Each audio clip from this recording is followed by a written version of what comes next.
Evening all. Today's video I thought I'd do one on the Torpedo Barbs, or Denison Barbs, or Roseline Sharks. There's quite a few names for them. Those are the main ones obviously. And they're just such a stunning fish. They're different to most other aquarium fish. They look, quite striking with that red travelling halfway down their body more or less, and the red dorsal fin obviously, and you can see obviously the yellow and black on the tail fin as well, which is quite interesting. They're just a stunning looking fish and they're very active. I've got them in this 180 gallon or 680 litre tank, 6 foot long, so there's plenty of space for them to zoom up and down the tank. There's a group of 8 or 9 in here, so a nice little group of them. You want at least 6 really. You don't want to be putting one in the tank, they are quite a social shoaling fish. But yeah, no, they want to be in a bit of a group, at least 6. I'd like more, to be honest. There's 8 or 9 in here. I'd like to have at least, a dozen. So I may go and pick up another 3. They're not the cheapest of fish, which is something to bear in mind. They're not like a white cloud like these guys here that you can get for 6 for 12 quid or something like that.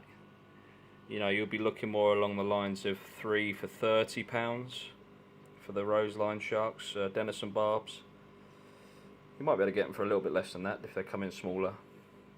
But yeah, generally over here in the UK you're looking at around £30 for a trio. But yeah, no, they're like I say, they're not the cheapest of fish, but they're definitely worth the extra cost. If you're getting 5 years out of these guys for that enjoyment and that very graceful shoaling sort of habit they have. I mean, these guys here, they're only about 2 inches long at the moment, but they've got the potential to get up to 6 inches long. So you can imagine a torpedo barb with that sort of colour, 6 inches long. That will be quite a sight to see. A shoal of them guys in this decent sized tank. That should be quite a nice sight. So yeah, that's going to be something to look forward to. Just wait for them to grow out. I mean, they're quite slow growers as well.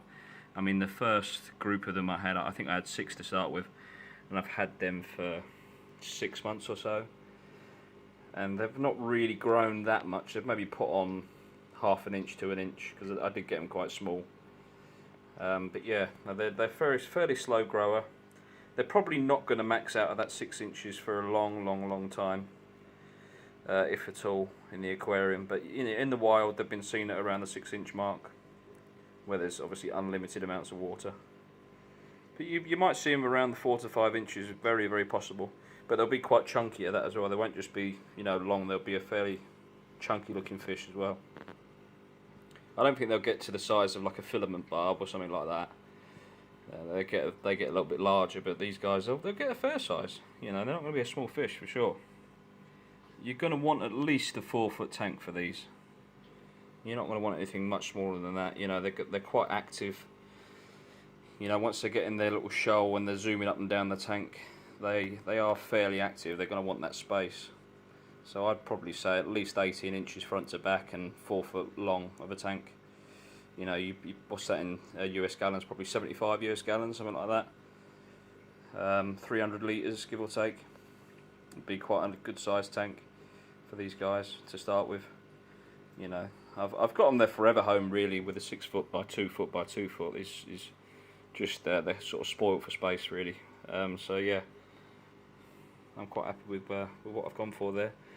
Another good thing about these guys is they're probably going to be fine at room temperature. So if you keep your house heated at around, so if I do it in Fahrenheit, around 68, 70, 72 Fahrenheit, around that sort of area.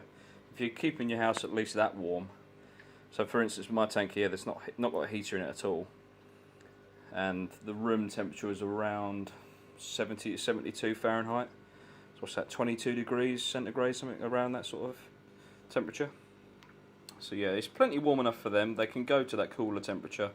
They don't need to be kept at 25, 26 like some of your tetras and your warmer tropical fish. But yeah, they'll be happy at those lower 70 Fahrenheit area. as with quite a lot of other barbs, to be fair, which can go that sort of temperature. To be honest with you, they don't need to be that warm. So obviously I've gone for the unheated planted tank here, and obviously the white clouds, they don't mind being a little bit cooler. They're happy with that. But yeah, we're talking about the torpedo barbs. They're just such a stunning looking fish. Look at them. You know, they're just, you don't quite see many other aquarium fish with that sort of colour, do you really? But yeah, they're similar to like a rummy nose in the fact that if they're not happy, or there's something wrong with the water parameters, or there's just something not right in the tank, you know, it could be someone spooking them, or you know, quite a lot of traffic going past the tank. You know, if it's one of them busy hallways or something like that, you know, the fish are getting spooked. They will lose that red colour a little bit to on their head. Sort of runs halfway down their body there. They can lose that a little bit. So something to bear in mind there, a bit like the rummy nose tetras, where they'll go a little bit dull on the nose there, like a dull pink rather than the red. So yeah, always worth testing your water just to make sure everything's hunky dory. If they do look a little bit muted in colour. So yeah, there's not really a lot else to say about these guys. I mean, I feed them mostly frozen food, so I put in frozen brine shrimp, frozen cyclops, frozen bloodworms. The Blackos obviously love the frozen bloodworms, and the Siamese algae eaters love the bloodworms obviously as well. But yeah, no, they will eat any sort of frozen food easily. They'll probably eat a prepared pellet as well. It's one that will float around in the water column for a bit. They'll quite like that. I mean, they will pick off the substrate as well. They'll feed all over the tank. They may even attack the surface a little bit if you've got like the odd flake. So they're not a fussy eater whatsoever. Like I say, I mainly feed frozen food because it feeds quite clean. And the Corydoras, I mean the Paleatus Corydoras, they'll just scoff up any frozen food that gets down to them. Yeah, so like I say, great to keep, easy to keep, easy to feed. Keep them in at least a 4-foot tank, like I said earlier on. Not much smaller than that. You probably could try them in a 3-foot tank if you were just keeping them when they were smaller. But you're not going to want to keep them in there long term like that. You're going to want to sort of upgrade them as you go. So yeah, I hope you've learned a thing or two about the torpedo barbs, Denison barbs, or Roseline sharks, however you want to call them. And yeah, if you've learned a thing or two, you know, like the video. Consider subscribing, because I'm going to try and do some more species profiles on various other fish that I've kept before. And I mean, this is just one of my dozen tanks I've got scattered around the place. So yeah, well, I'll do some more species profiles in future videos. So follow along for future videos and future content. Cheers, guys.